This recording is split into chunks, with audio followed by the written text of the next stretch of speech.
ನೋಡಿ ಮೇಡಮ್, ಕರೆಕ್ಟಾಗಿ ಒಂದು 7-8 ಬ್ಯಾಂಕ್ ನೋಡ್ಕೊಂಬಂದಿದ್ದೀನಿ. ಎಲ್ಲಿ ಗ್ಯಾಸ್ ಸಿಕ್ಕಿಲ್ಲ.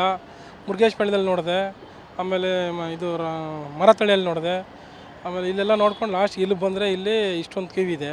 ಎಷ್ಟು ಕಿಲೋಮೀಟರ್ ಇದೆ ಸರ್? ಇವಾಗ ಏನೊಂದು 300 ಗಾಡಿ ಇದೆ.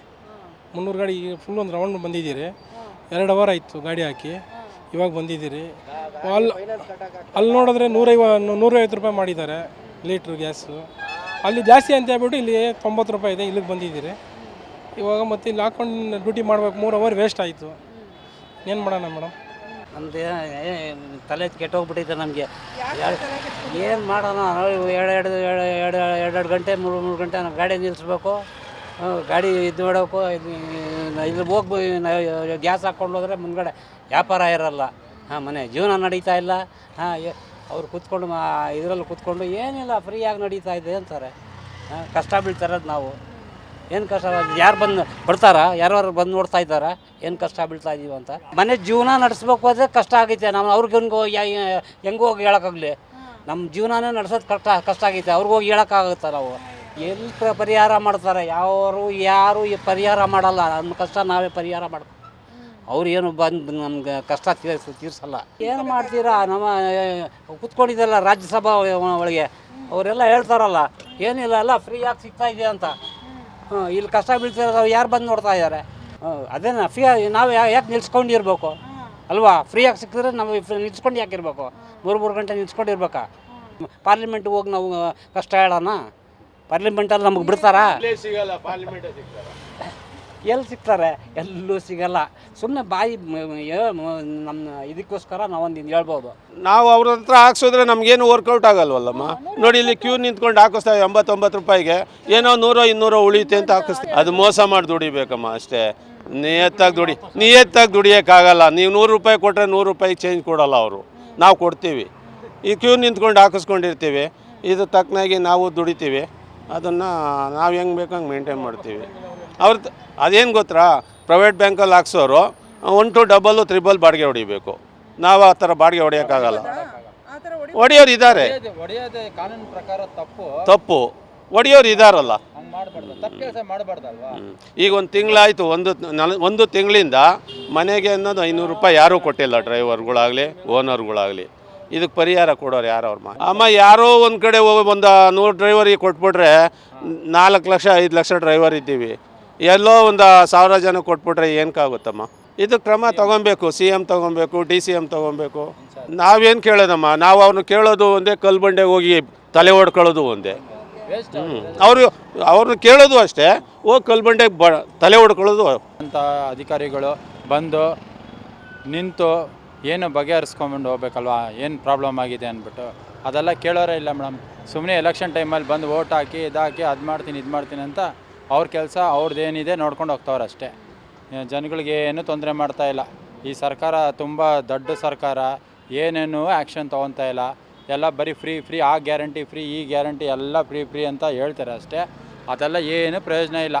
ನಾವು ಯಾವ ಆಟೋ ರಿಕ್ಷಾ ಡ್ರೈವರ್ಸ್ಗಳು ಯಾರು ವೋಟ್ ಹಾಕಲ್ಲ ಮೇಡಮ್ ಕಾಂಗ್ರೆಸ್ಗೆ. ಖಂಡಿತ ಇದಂತೂ ಖಂಡಿತ ಎಲ್ರಿಗೂ ಗೊತ್ತು. ನಾವು ಮಾಡ್ತೀವಿ. ನಾವು ವೋಟ್ ಹಾಕೋದೇ ಇಲ್ಲ, ಹಾಕಲ್ಲ. ನಾವು ಹಾಕೋದೇ ನರೇಂದ್ರ ಮೋದಿ ಅವ್ರಿಗೆ. ಯಾಕಂದರೆ ಇಲ್ಲ, ಅವರು ಯುದ್ಧ ನಡೀತಾ ಇದ್ರು, ಇರಾನ್ ಮತ್ತು ಅಮೇರಿಕ ಇದು ಯುದ್ಧ ನಡೀತಾ ಇದ್ರು, ಅಲ್ಲಿಂದ ಫ್ಯೂಯಲ್ ಟ್ಯಾಂಕ್ಗಳು ಬರ್ತಾಯಿತ್ತು. ಅರ್ಥ ಆಯ್ತಾ? ಅವ್ರ ಮಾತಿಗೆ ಬೆಲೆ ಇದೆ. ಇವರಾಗಿದ್ದರೆ ಇನ್ನೂ ಮುಳುಗಿಸ್ಬಿಡೋರು ಅಲ್ಲೇ. ಬರ್ತಾಯಿದೆ. ಅವ್ರು ಇರೋದಕ್ಕೆ ಇಷ್ಟ ಆದರೂ ಬರ್ತಾಯಿದೆ. ಇಷ್ಟು ಬಂಕಲಾದರೂ ಒಂಚೂರು ಸಿಗ್ತಾಯಿದೆ.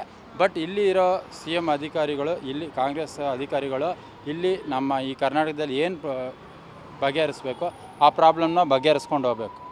ಹೌದಾ ಇಲ್ಲ? ಒಂದೊಂದು ಬಂಕಲ್ಲಿ ಯಾಕೆ ರೇಟು ಡಿಫ್ರೆಂಟ್ ಆಗಿದೆ? ಅವ್ನು 125 ಅಂತೆ, ಆ ಕಡೆ ವೈಟ್ ಫೀಲ್ಡಲ್ಲಿ 150 ಅಂತೆ. ಒಂದೊಂದು ಕಡೆ ಒಂದೊಂದು ಬಂಕಲ್ಲಿ ಒಂದೊಂದು ರೇಟು. ಈ ಹಿಂದೂಸ್ತಾನ್ ಪೆಟ್ರೋಲಿಯಮ್ಮು ಆಮೇಲೆ ಇಂಡಿಯನ್ನಲ್ಲಿ ಅಷ್ಟೇ 90 ರೂಪಾಯಿ ಓಡ್ತಾ ಇರೋದು. 5-10 ರೂಪಾಯಿ ಇದರಲ್ಲಿ 90 ರೂಪಾಯಿ. ಆ ಕಡೆ ಎಲ್ಲ 125 ರೂಪಾಯಿ. ಏನಿದು ಒಂದೊಂದು ಬಂಕಲ್ಲಿ ಒಂದೊಂದು ರೇಟು? ಬಂದು ಆ್ಯಕ್ಷನ್ ತೊಗೊಬೇಕಲ್ವ? ಎಲ್ಲರೂ ಒಂದೇ ರೇಟು ಇದು ಮಾಡಿ ಅಂತ.